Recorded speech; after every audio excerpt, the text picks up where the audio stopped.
Dans cette vidéo, je te partage un enseignement du nouveau monde.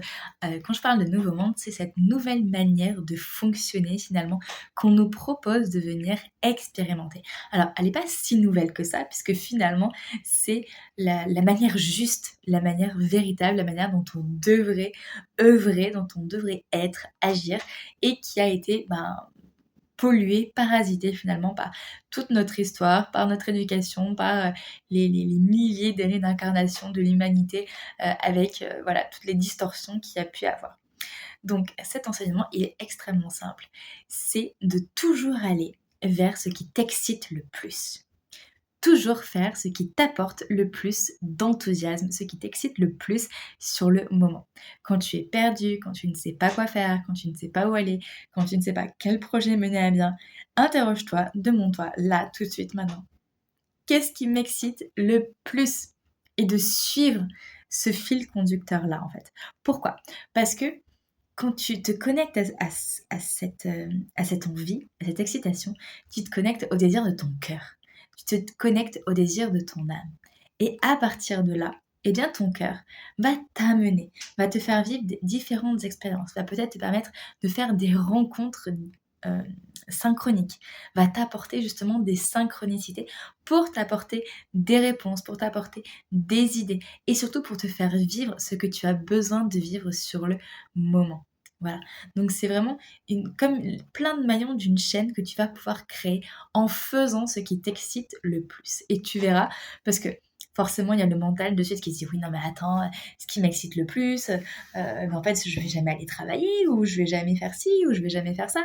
Mais en fait, si, parce que à un moment donné, ce qui va t'exciter, ça va être d'aller vers ta mission, d'aller vers ton ouvrage. Moi, ça m'excite de faire cette vidéo, par exemple, alors pas sexuellement, mais ça me crée de l'enthousiasme, ça crée de l'excitation à l'intérieur de moi. J'ai envie de la faire, je suis contente de la faire. Je pourrais faire plein d'autres choses, mais non, c'est ça qui appelle, c'est ça qui a envie de se poser là, maintenant. Et bien sûr, c'est aussi en corrélation avec ce que je suis en train de mettre en place, d'accord? Mais c'est important voilà, d'aller vers ce qui t'excite le plus, parce que c'est ton âme qui te pousse, qui t'invite finalement à aller dans ces choses-là, et c'est pour sortir aussi de l'ego, du mental qui analyse, qui juge aussi, qui va te dire la voix de la raison, tu sais, ah mais ça c'est bien, ça c'est pas bien, ça il faut faire, ça il faut faire. Oui, mais ça c'est le mode ancien. Ça c'est le mode ancien, on n'en veut plus. Si t'es ici, c'est que tu n'en veux plus de ça. Stop. Je laisse le mental, je le laisse, boum. J'écoute cette voix, cette excitation à l'intérieur de moi, ce truc qui fait boum boum et auquel j'ai envie de répondre. Qu'est-ce que j'ai envie de faire? Qu'est-ce qui m'excite? Et de suivre cette voie-là. Et de cette manière-là, il y a aussi plus de peur de se tromper en fait. Il n'y a plus la peur du bien ou du mal. C'est juste une suite d'expériences qui nous amène là où on a envie d'être. Et vraiment, c'est génial. Moi, pendant très longtemps, j'avais des gros conflits sur le agir, non agir, d'accord? Dans mon jeu de naissance, j'ai des conflits entre la roue de fortune qui est l'action, le mouvement, et le pendu qui est le lâcher prise, le on ne fait rien, on attend. Et du coup, j'avais ces deux mastodontes là chacun qui tire la corde de son côté, c'était extrêmement dur par moment et je savais pas quoi faire et du coup, je me bloquais complètement. Et maintenant, j'apprends à écouter ce ressenti, écouter ce qui est à l'intérieur de moi. Qu'est-ce qui est présent? Qu'est-ce que j'ai vraiment envie de faire en fait? Est-ce que j'ai envie de travailler? Est-ce que j'ai envie de créer? Est-ce que j'ai envie d'aller marcher? Est-ce que j'ai envie de dormir? Est-ce que j'ai envie voilà, de voir du monde? Qu'est-ce que j'ai envie de faire? Et ma vie a vraiment changé depuis que j'écoute ce qui est présent sur le moment en fait. Je ne me force plus à faire les choses. Je vais dans le flow. Quand on écoute ce qui se passe, on est dans le flot de la vie, on est en reliance avec la vie, on est en reliance avec nous et du coup notre être, notre âme est en reliance avec le grand tout. D'accord?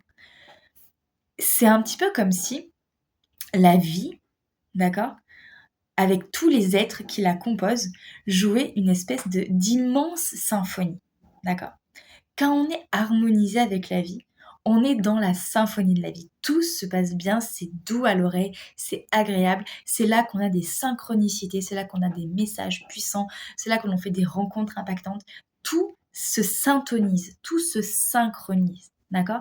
Parce que à ce moment-là, on est en reliance avec la vie. Tu vois, c'est les fameux moments où tu as des heures miroirs qui apparaissent de partout, où tu as des plumes, où tu as des suites de nombres, où tu as, voilà, qu'importe, plein de synchronicités qui se passent.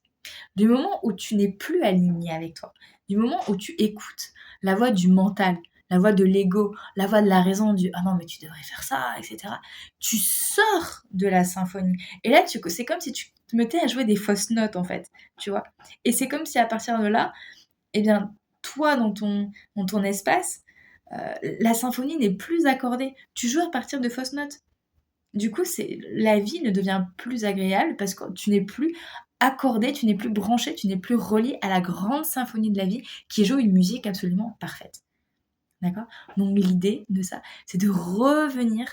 À tout moment, tu peux revenir, à tout moment, tu peux ressortir et c'est un jeu, hein. On n'est pas tout le temps dans cette grande symphonie. Elle, la grande symphonie, elle est toujours là. La nature, elle est toujours en symphonie, en symbiose avec elle-même. Après, c'est à nous d'arriver à nous brancher sur cette symphonie-là et non pas d'en ressortir, enfin en tout cas de faire en sorte d'être branché le plus possible, d'être en reliance le plus possible et ça passe par le fait d'écouter son excitation, d'écouter son envie et aussi, j'en ai très peu parlé, mais ça va avec d'écouter son intuition. Écoute ton intuition, écoute tes ressentis, écoute ce qui vibre à l'intérieur de toi. Et c'est tout un travail.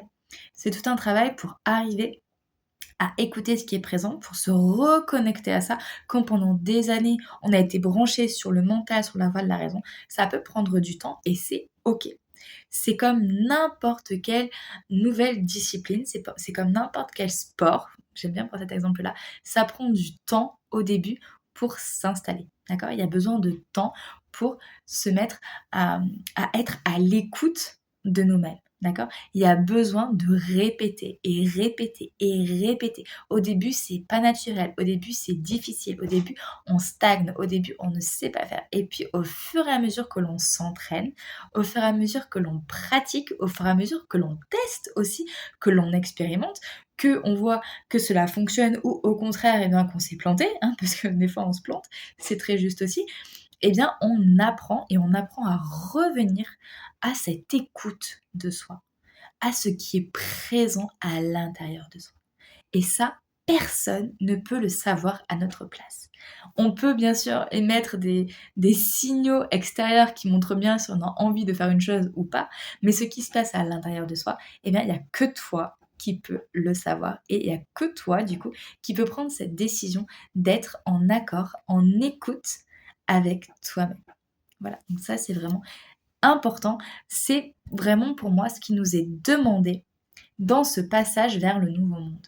Ça va avec l'Ubuntu, ça va avec la souveraineté, ça va avec cette transformation majeure qu'on est en train de vivre. C'est ne plus laisser le mental, ne plus laisser les voix extérieures, ne plus laisser les obligations prendre le dessus. C'est vraiment aller à l'écoute de ce que tu ressens, à l'écoute de ce qui est juste pour toi, à l'écoute de ce qui te crée de l'excitation. Qu'est-ce qui te crée de l'excitation? Qu'est-ce que tu as envie de faire sur le moment? Et vas-y, vas-y, vas-y, vas-y. Et encore une fois, ne crois pas que tu vas remettre au lendemain toutes les choses que tu dois faire. Peut-être qu'il y a certaines choses que tu vas remettre au lendemain. Mais en suivant cette excitation, tu vas, tu vas faire en sorte, en fait, de augmenter ta joie, d'augmenter ton énergie, d'augmenter ta confiance, d'augmenter ton lâcher-prise, d'augmenter ton leadership. Tu vas faire augmenter plein de choses en toi en te faisant plaisir et en écoutant ce qui est présent. Et à partir de là, tu vas pouvoir aller faire ce qui te fait peur ou ce qui te paralysait la veille ou ce que tu avais peur d'affronter ou autre, avec une toute autre énergie, un tout autre regard, une toute autre vision et ce qui paraissait être une montagne à escalader, ça va être une lettre à la poste parce que ton attitude aura changé. Parce que ta vibration aura changé et ce qui était difficile va devenir facile parce que la préparation que tu auras eue, eh bien, fera que.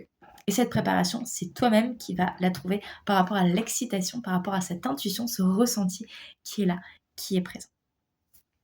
Voilà pour ça.